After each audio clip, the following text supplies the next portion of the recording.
Hey everyone, it's Jack, and today I want to take a look at Linux Mint Beta 20.3.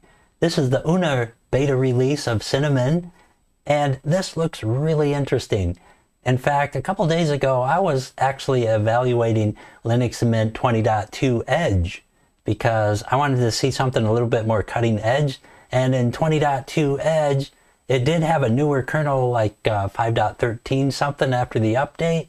However, there was an issue with the software. The software was still kind of old, and you did have the Flatpak option available, but even with the Flatpak itself was old. So the version was like 1.65, and so that was a really old version because the latest version is somewhere around 1.12.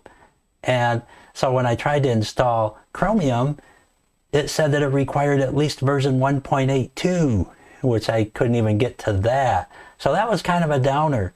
That kind of limited me in the Flatpak realm. So I was kind of turned off on that, and I was going to do a review on it actually, and that was going to be one of my cons. However, then I came across this, just got released here, Linux Mint 20.3 beta. So I want to take a look at this because according to the documentation on the website, it's actually running the newer version of Flatpak. So I think that's going to solve that problem. The kernel on it is 5.04. So it's an older kernel, but that's really not a factor 99% of the time compared to like the software. And then they kind of go on to say all the different kinds of cool things that are new in this. So if I was to go here to what's new in Linux Mint, then they just kind of go over some of the stuff in here. And to me, it looks kind of exciting. Hypnotix, they made some changes here they added dark mode support in this, plus a number of other applications. So there's a little switch in there where you can switch between dark mode and light mode. Even if you're in a dark mode theme, you could go to light mode if you think it looks crappy in dark mode, or vice versa. So that's really cool. And then they got the Thingy app here. They improved the document manager and added titles into the sticky notes, which is nice. And then under themes, looks like they rounded the corners up there in the title bars on the and put large window buttons in. I'm liking that. I think that's a nice improvement there. And then this is where they talk about the dark mode, where they integrated that into some of the apps. So that way, if you're in a light mode and you want a particular app to look dark mode, you can do that just by going in the settings. So that is cool. And then it looks like they restyled some of the toolbars here, like in the Nemo toolbar in Mint X. Nice. And you can bounce back between the legacy and the new version. And of course, they're going to be running Cinnamon 5.2. And they say the star of the show here is their new calendar. So you can add in events into your calendar and synchronize that with Google Calendar or with a desktop app like Thunderbird in your calendar application there, where you can create an event and it will synchronize with the calendar down here in your taskbar. So that's a pretty cool feature there as well. And then some miscellaneous improvements to printers. They added in the latest support for HP printers and scanners. So that's great. And then in their PDF reader, they also made it more compatible with the manga reader. So if you're like really into manga, I guess they modified the arrow key. So if you hit your left arrow key, it will move forward just like in a real Japanese manga book, which starts from what we consider the back of the book to the front. So that's kind of cool that they actually accommodated that into there. So that's a neat improvement. And then some power resource improvements, which I think is cool. And the web app manager, where you can make web apps out of web pages. And I like that. That's really cool. And some improvements to the artwork. So it looks like they added in some new wallpapers. So that's exciting too. And then here they go on to mention about the system improvements. So the Linux firmware has been updated to 1.187, and Flatpak was updated to version 1.12. Wow. So that's good. 1.12, I believe, is the latest version. So that's really good to see, because For me, the flat pack was almost useless in the previous versions there. So even as a beta, I think I would be leaning towards the beta over the other versions just because of that. But you know, I'm one of those cutting edge people, so I like cutting edge. But there's a very strong argument to be made for stability too. And there's many situations and many people that should be running the stable version with the older stuff, because one, they wouldn't know the difference, and two, you wouldn't have to get a call at 3 in the morning to go down and fix their stuff. So there you go. And then it goes on to mention the LTS strategy. 20.3 will receive security updates until 2025.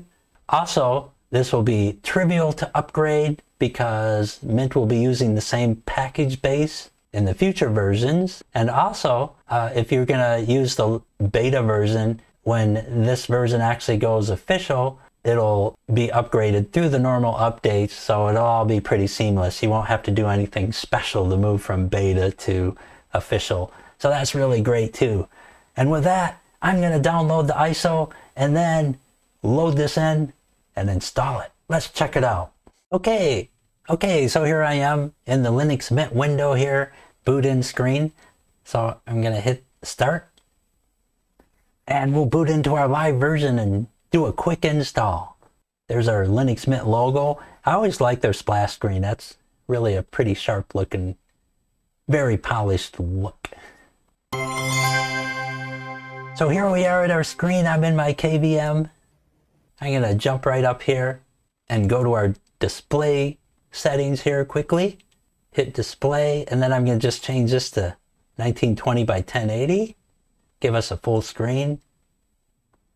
And we'll keep that. Way better. And here's our desktop. As normal, as usual, we got the beautiful, gorgeous Linux Mint desktop environment. And here's our installer. So it kind of gets right to the point. No welcome screen, none of that stuff. We'll open up the installer. And the default is good. We got our English, so I'm going to continue with that. And then the defaults are good here with our keyboard settings. And then here I want to be sure to check this box because I want to have the multimedia codecs. That's important.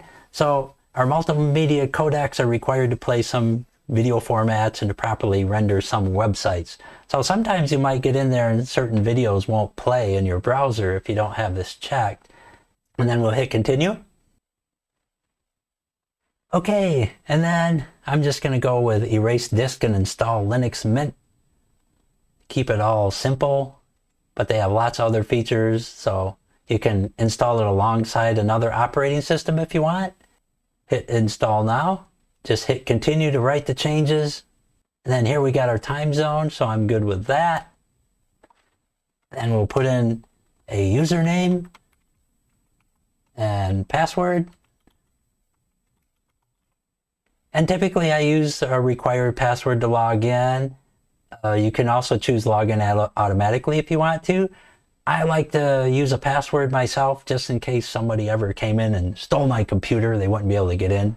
Of course, if I was worried about that, I'd also hit encrypt my home folder here so that way they wouldn't be able to see anything. And if your home folder is encrypted, also if somebody took out your hard drive from your computer, like they kifed it from you, and then they stuck it in something else like a reader or another computer, they still wouldn't be able to see what's on your hard drive because it'd be all encrypted. So that's kind of a cool feature. I hear that, you know, encrypting your home folder, at least in the beta version here, can make your performance a little bit slower, possibly. So that's something to maybe keep in mind if speed is of the essence. But I haven't really tested that myself, so I can't tell you 100% that that's going to be the case. But that's just something I kind of read. I think it was on the Mint website there. But being that I'm in a VM anyway, I don't really need to encrypt it. So all I got to do is continue, and then it'll start installing, and I'll let it do its thing. And then when it's all done, I'll be right back. See you in a second. Okay, that didn't take long at all.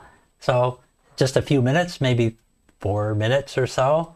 And now the installation's complete. So I'm going to go ahead and restart this, remove my install media, and then we'll check this baby out.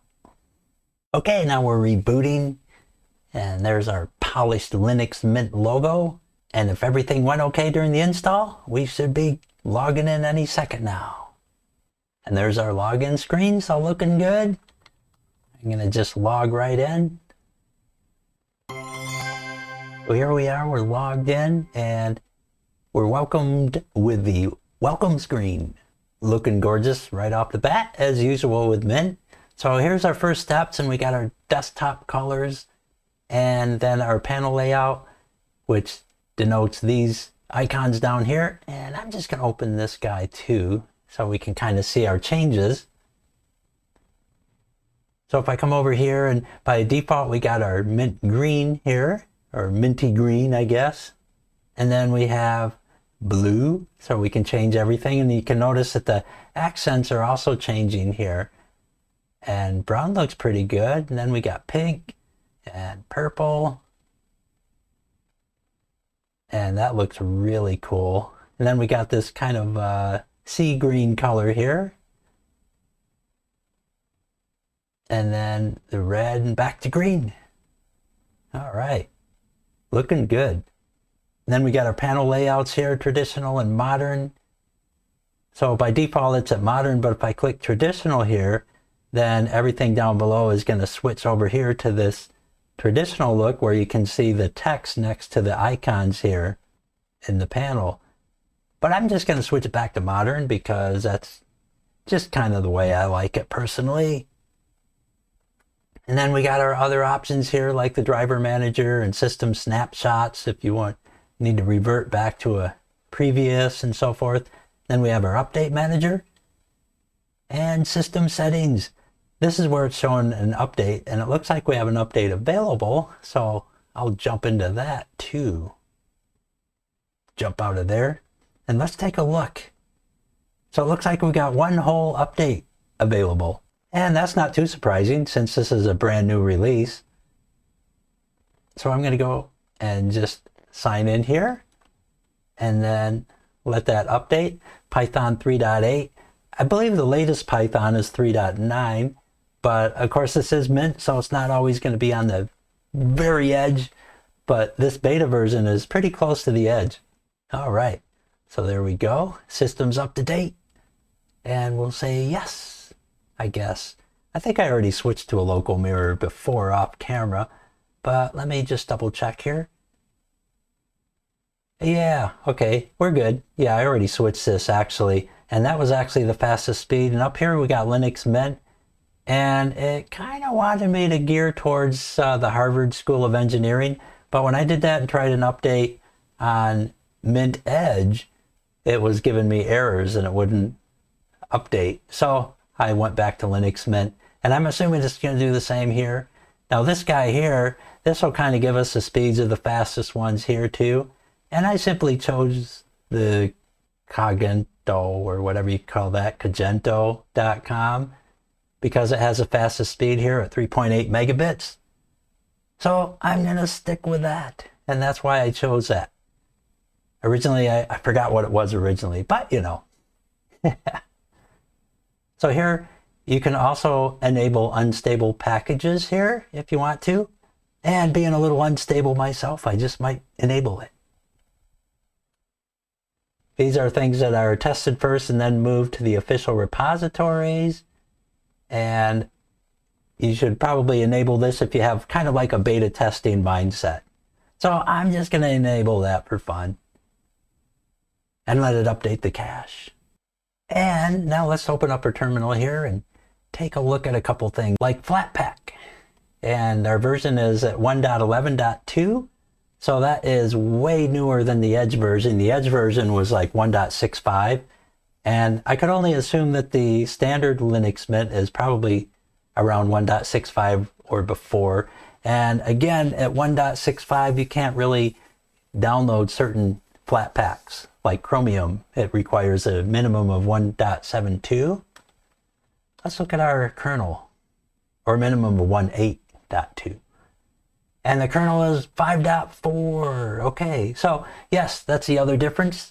We're at 5.4, the stable LTS kernel here, in the beta version, as opposed to Edge, which is running at 5.13. And our Flatpak version is Flatpak 1.11.2. So that's way more up to date. And let's just see if we can do an install here of HTOP. Just log in here, because I kind of like to see our resource usage based on HTOP. Since I use HTOP in just about every video, I like to keep it consistent. And it looks like we got right around 679 megs. Wow. That is pretty good. Bouncing between 679, 680.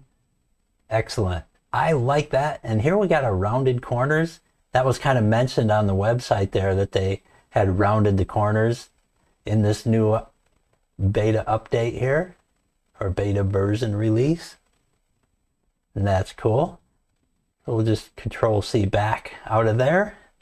And then here we got our show desktop icon in the panel. By clicking that, you can go back and forth showing the desktop. And then we got our Firefox and our file browser manager. And then there's our updater, our network settings. And then we have our volume control, of course.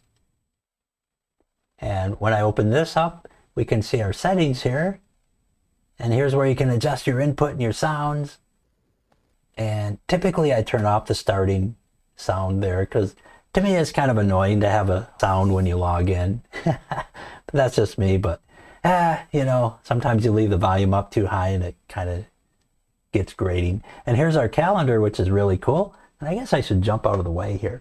So yeah, this is where you can add events, and this synchronizes with other software like your Google Calendar, or over here you can go to Thunderbird Mail, and any kind of entries that you do in Thunderbird, the calendar events, will also synchronize with this.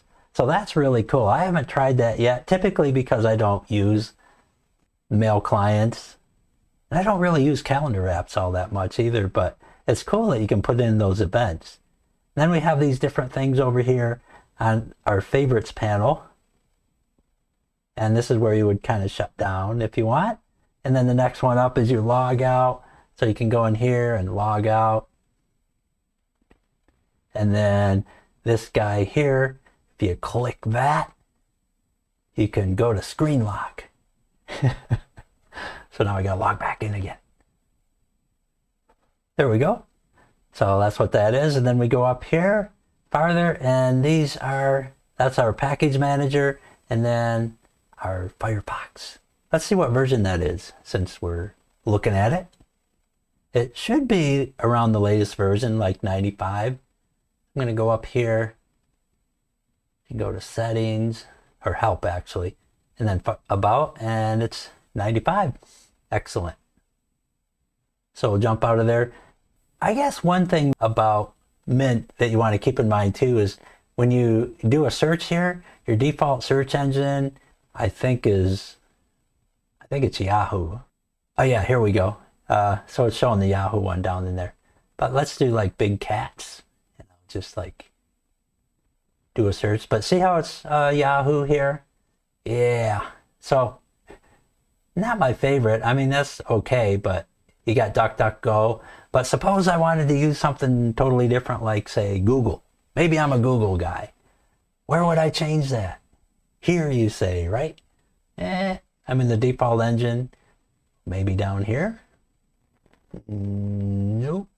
Well, I guess I'll have to hit the button that says add search engine, right? So let's go down. Choose an alternative. Yeah. Okay. Nothing. So what's the deal? How come I can't change anything? Find more search engines, maybe?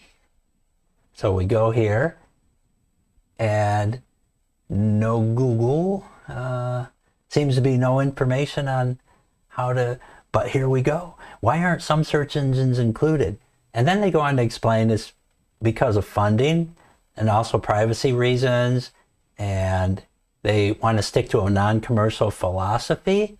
So it's kind of a mixture of all of the above, and that's why they don't give you that option.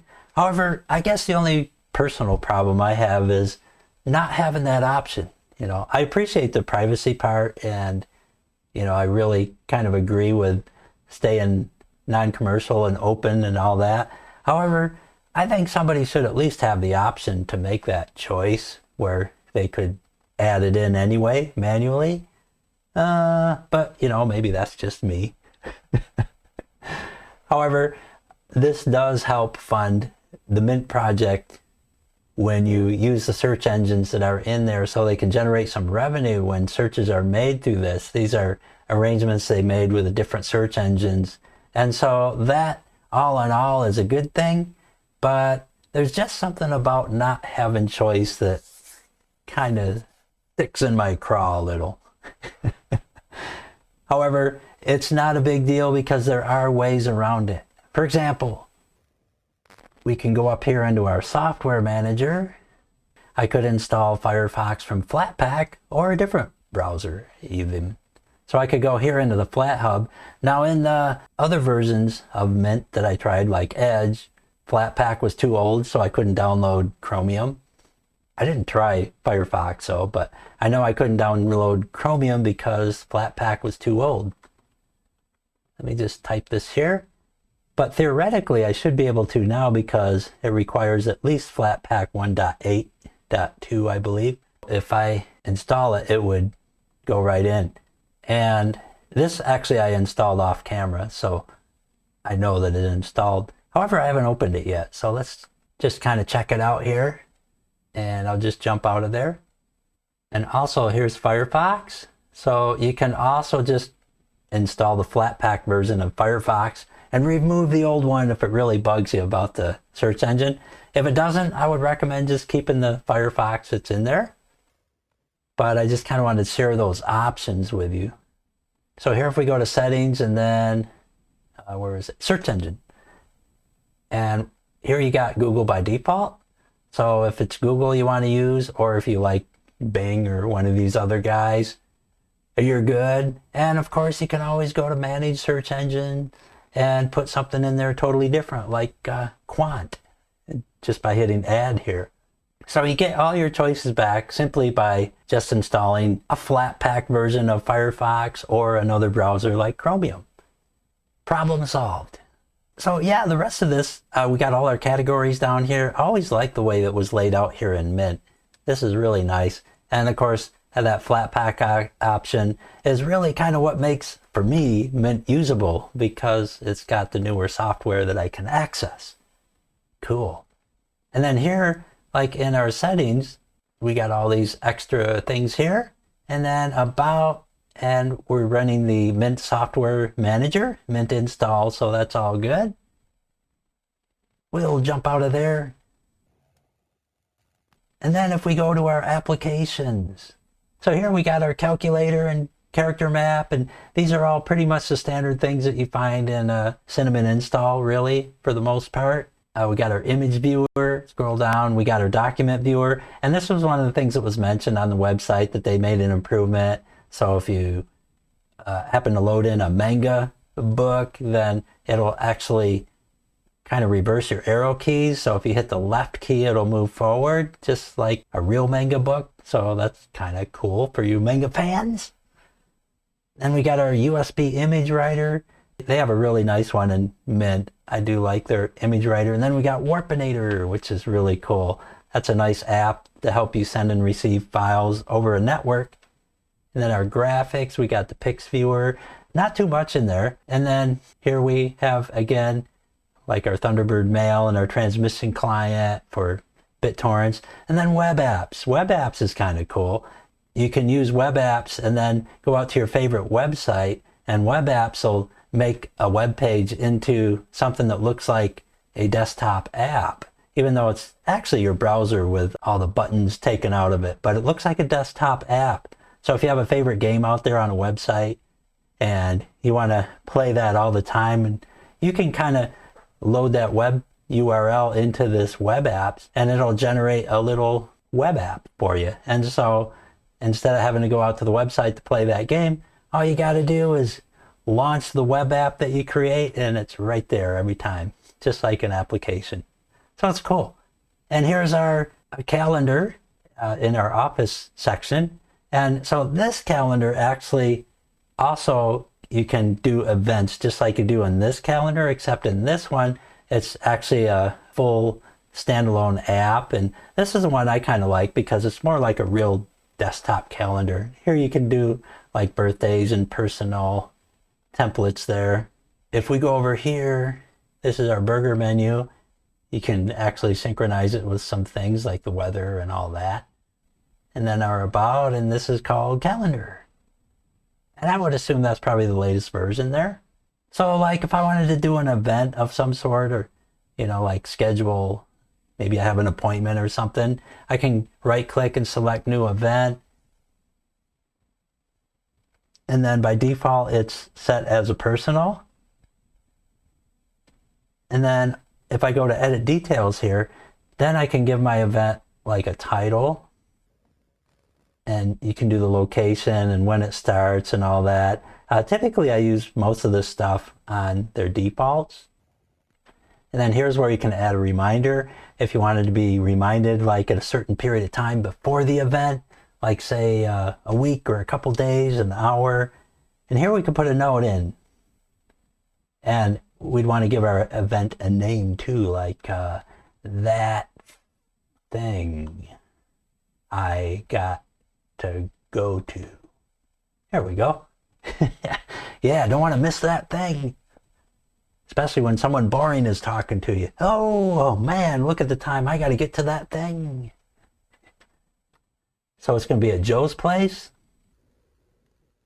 And I guess we would leave that on no repeat. Then we'll add a reminder in there, and let's give it an hour.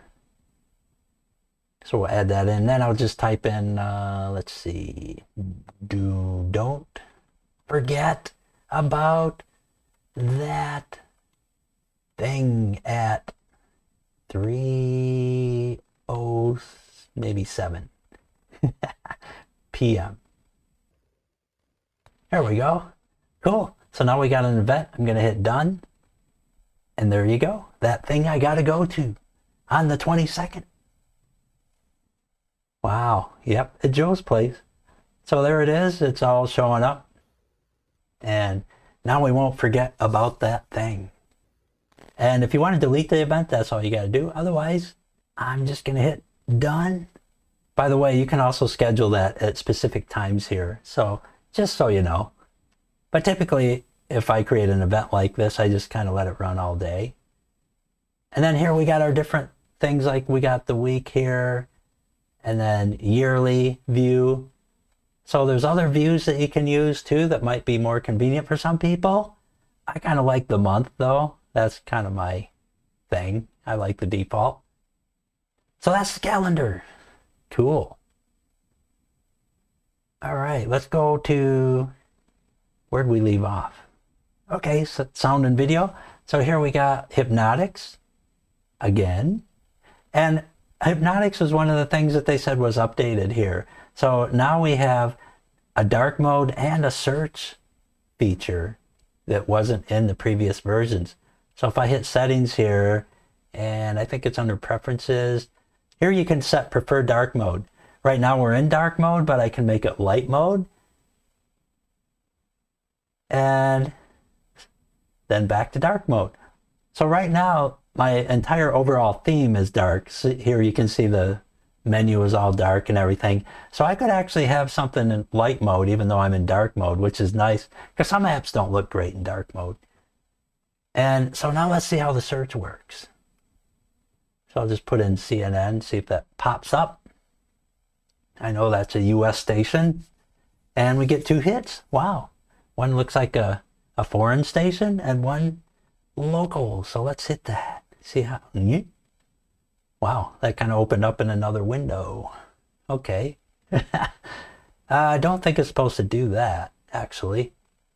And it's still trying to load there. Don't know why we got another window.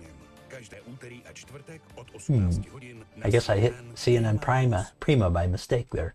But still, it's in another window. What's up with that?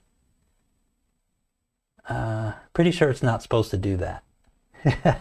Let's hit CNN again. Okay, now that loaded inside the window.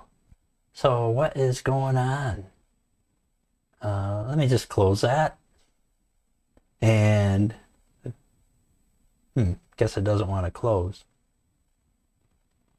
The CNN thing is loading now though, even though I guess as long as you keep that other window busy, you can load inside the internal window. But that's, I'm pretty sure, not the way it's supposed to work, so that might be a bug. Let's see if it loads in. Yeah, now that one's inside. Huh. I guess you got, yeah, that's definitely a bug. Okay, that window looks like it closed. And it is kind of working now. Let's try something else. Like Bloomberg. That worked or didn't work before when I tested it in Edge. So I'm kind of wondering if it'll work here. Nope, not seeing anything. Okay, that's not a big deal. That's just when you're streaming TV, sometimes stations go out, and that's kind of normal. And no response on that, so let's try retro. And retro is working. Encrypts your information. Really? Wow, okay. Some kind of stamp. That looks cool. I gotta get one. Where do I sign up? Oh, check it out. We're in the window again, too. The external window. Nuts. Okay, so I would have to say that's some kind of bug. I don't know if uninstalling maybe that media player would solve the problem or not. You know, maybe you could try uninstalling the media player and installing something else like VLC and see if maybe that solves it. Hard to say, but overall I would say that's kind of a bug. But this is a beta version, so you gotta kind of keep that in mind. When you're in a beta version of anything, you always got to run into funky little things like that. And that's just one of them, and it'll probably disappear in one of the updates and be resolved before long. And so here in our administration, we got our HTOP and our login window. Let's check that out. So I'm going to go in. And these are our settings for our login window. And earlier I changed that to the green. By default, it was this guy here. But I was kind of messing with that a little earlier, because I had to retake the video because I messed something up. Rebooted myself. So here's where you can choose from different backgrounds, and that's kind of nice. And then you can do all these other things like your background color and icon theme. And by default, it's using the mid-text dark, which I think is pretty decent. And then here you can do your user settings, which is nice. So you can have an automatic login as well. That's probably the most useful part for me, even though I don't log in automatically. But you can do that here and select your user for that. And then under your settings, here you can tweak your monitor support and show what panel indicators show up at your login and all that. So yeah, pretty nice, easy access to that. And then in our preferences, a lot of this stuff is in the system settings in your control panel. And then here we got our places, and these are our shortcuts to your file manager. And so let's open up settings, since we were just talking about that with the preferences. So in our settings, of course, it always starts out with our backgrounds and appearance and all that. And I remember reading, this is the Una version, the beta 20.3. So under Una, I'm assuming there's like new wallpapers, and they might even throw some new ones in the previous ones too. But let's see this one, Winter Ball. Wow, that's cool. I wonder how they did that. Maybe CG? Or maybe they blew a bubble and froze it. Istanbul. Wow, colors are gorgeous in that. That is really cool. Man. Great looking wallpapers here. And there's frozen soap, I think it said. Okay, so maybe it is a bubble. That's cool. I'll have to try that sometime. And there's Venice. Nice. Hit our show desktop there. Yeah, that looks pretty good. That's a contender. Then we got Christmas tree. Wow. I like that too. With the sharpness in the foreground and the blur in the background. That really looks cool.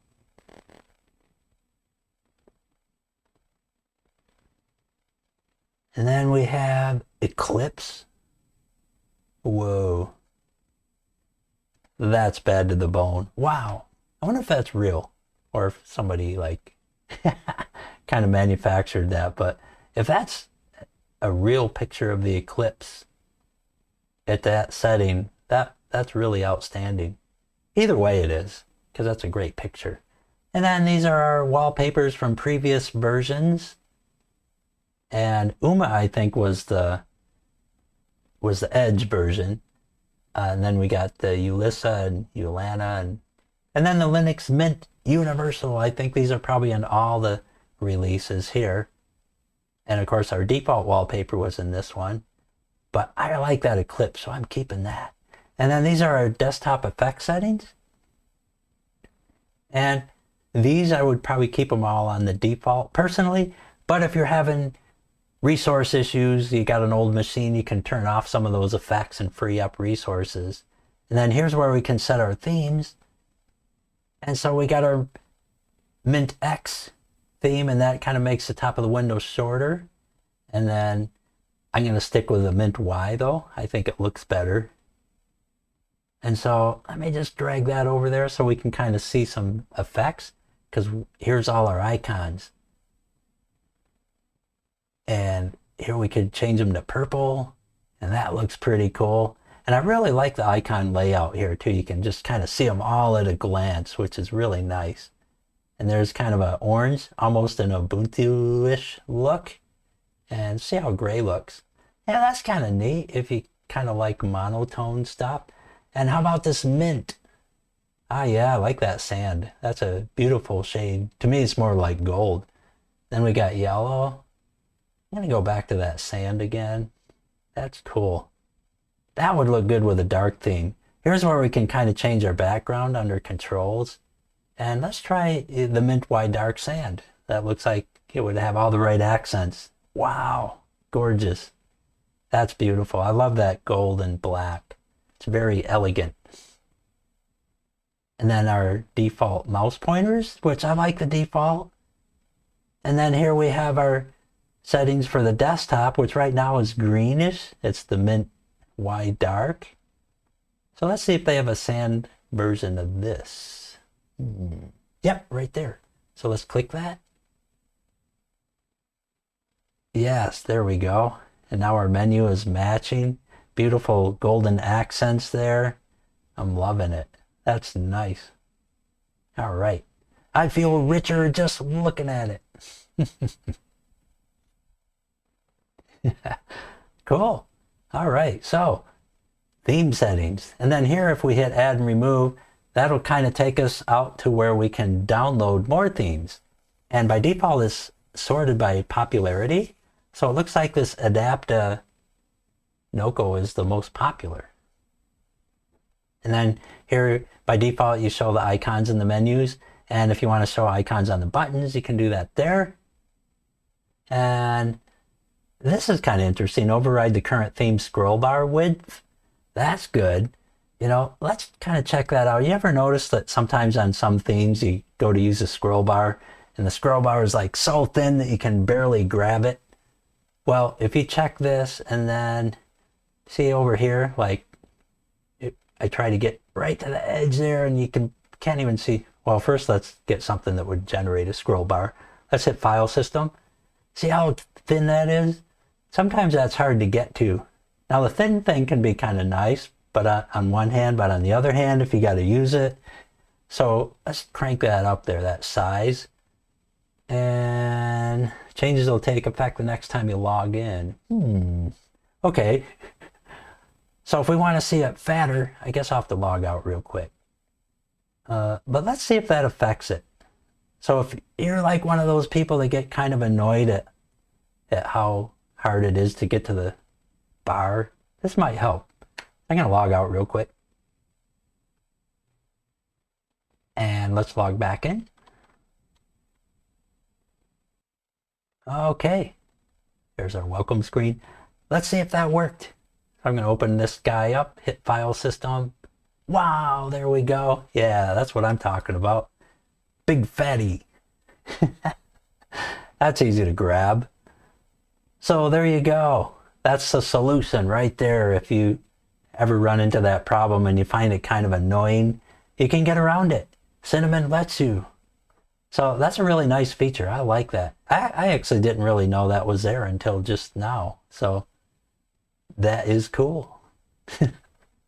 Then here's our account details. So if you want to switch your avatar or something, or add one in this case, then here's where you can do it. And right there is where you would put in a custom avatar. I think I'll go with the kitty. I like kitties. Okay. Then we have applets here. And I installed the weather applet earlier. Normally that doesn't show up there, but off camera I had installed that, and that was done just by hitting the download. But once you install it, then you just come down and you would select it. And after you select it, you would hit the download arrow, which I had already done, so it's not there. Then you come back here and select it, and it shows up down here. And I selected that by hitting the plus key. I kind of got a little ahead of myself there, but you hit the plus key and then it'll add it into the menu down there, or the panel. So nice. And the weather app I really like. I think is one of the best, along with the XFCE in this one. So here's our system settings for our desktop icons. And as you can see, by default, I added the trash there because by default that's not in there. So I like having trash there sometimes. So those are our settings where you can add and remove that stuff. And then you got extensions and general. And here you can kind of change your VSync if you're having any kind of problems with your vertical syncing, which most people shouldn't. And then another nice, relatively new feature is the memory limit. So if Cinnamon starts eating up more than a couple gigs of RAM right here, then it'll restart Cinnamon in the background and you won't even know it restarted. So it's all kind of done smoothly and seamlessly. So that's a nice feature. Then we have our input methods. So if you like working with other languages, maybe Chinese or something, like here you can do simplified Chinese and add pinyin using the FCITX. And then you got Japanese and Korean and Thai and Vietnamese and Telugu. And then you can select a framework there if you wish. So a very nice feature. I like the fact that they make it easy for those input methods. And then here we got our notification settings, so you can turn off or enable notifications depending on what you want to do. Typically I just leave them on, and text notifications are nice. By default it's up here in the upper left corner or right corner, and if you hit this button then it would show it down in the bottom of the screen, which I think is the lower right. And then here's where you can add on online accounts. Then our panel settings. You can see it's red right now by default. That's showing us that it's in edit, and that's how you make it smaller. And you can crank up the slider here and make it bigger, massive, or leave it at 40, the default, which I think is fine at the default. And then these left, center, and right zones are configurable separately, which is nice. Each little section of the panel. And of course you can add new ones or allow the pointer to pass through the edges and all that good stuff. Typically, I just leave this at default, but you can also intelligently hide it or auto hide the panel. Most apps will hide it when it goes full screen anyway, but that'll ensure it. Then you got our preferred windows and screensaver, startup apps, so you can add those there. And then your Windows settings, tiling. So if we go in here and you can see you can maximize instead of tile if you rather maximize it instead. And then your snap-on screens display. You can go into legacy mode. So yeah, some tiling options there for you. And then you got your workspace settings. And as we go down, here's our hardware stuff. So this is where you can kind of do things related to hardware.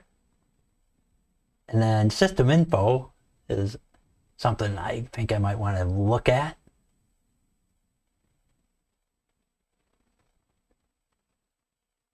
So you can see we're running Linux 20.3 with 5.25 Cinnamon version, and then our 5.4 generic kernel. So it gives you a lot of information here. 3.8 gigs of RAM with a 22 gig VM hard drive. So that's all fun.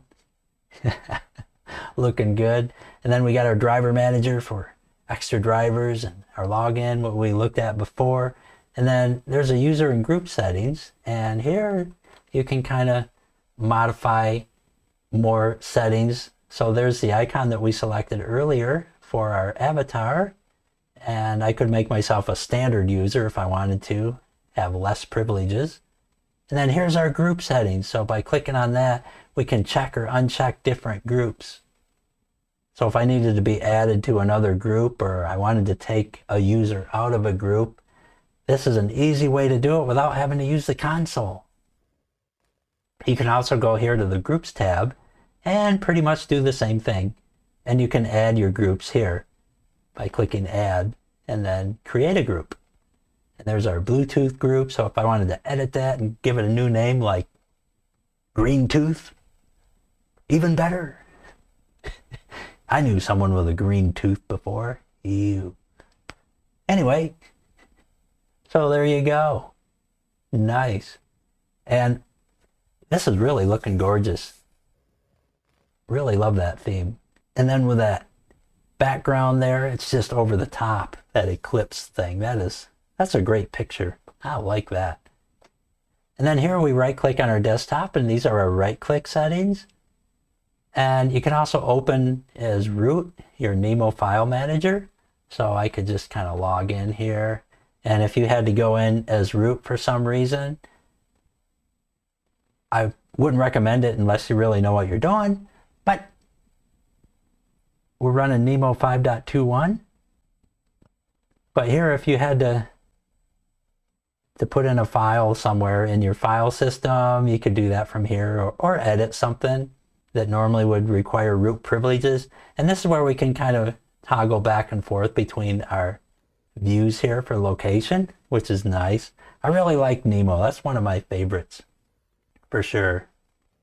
So, wow. Yeah, I gotta tell you, Linux Mint, this has got me really impressed. I've always liked Linux Mint. I've had a soft spot for it because it's solid as a rock. It's a beautiful transition OS from coming over from Windows. A lot of Windows users would be very comfortable in here. In fact, I know a guy that's running Linux Mint on his computer, and he is totally computer illiterate. In fact, when I said, wow, you have Linux on here, he didn't even know what I was talking about. I do? He didn't know the difference. He thought he was in Windows, but I don't think he really even knows what Windows is. So, yeah, I mean, it's that easy to use and that trouble-free. Definitely something I really like, and I'm a cutting-edge person. I really like running newer software and more cutting-edge stuff. And the only difference between this and Edge is this actually has newer software available to me through the Flatpaks than I can get in Edge. Yeah, Edge has a newer kernel, 5.13, as opposed to the LTS 5.04 here. So that's kind of a trade-off, but really, you know, unless you have a specific hardware need to have the latest kernel, like, you know, you got some kind of GPU reason to run it, then it shouldn't really matter whether you're running 5.04 or 5.13 or 14 or 29. So yeah, in most cases, the kernel really isn't going to matter. For most cases, the kernel's nothing to worry about. So I got to give this is a beta version, and the only little hiccup I saw was in the Hypnotix IPTV opening a separate window, which probably could be easily resolved by installing a different media player and uninstalling the one that's in there, which I forgot what it is. So that's pretty impressive to find something so minor in a beta release.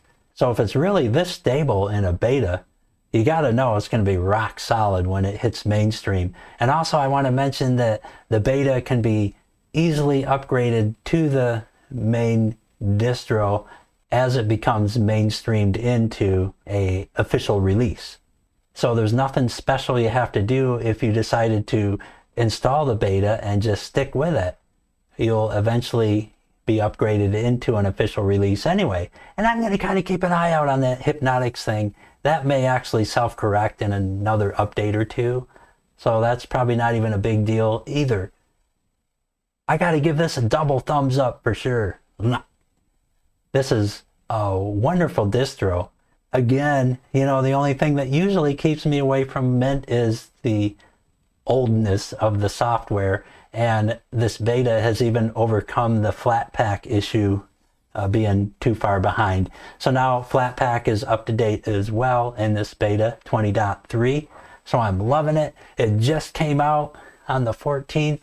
And so I highly recommend, if you want to explore something new yet stable, give this a try. Run out to the website, grab that beta version, and if not loading it onto some hardware like a laptop, then load it into a VM and check it out.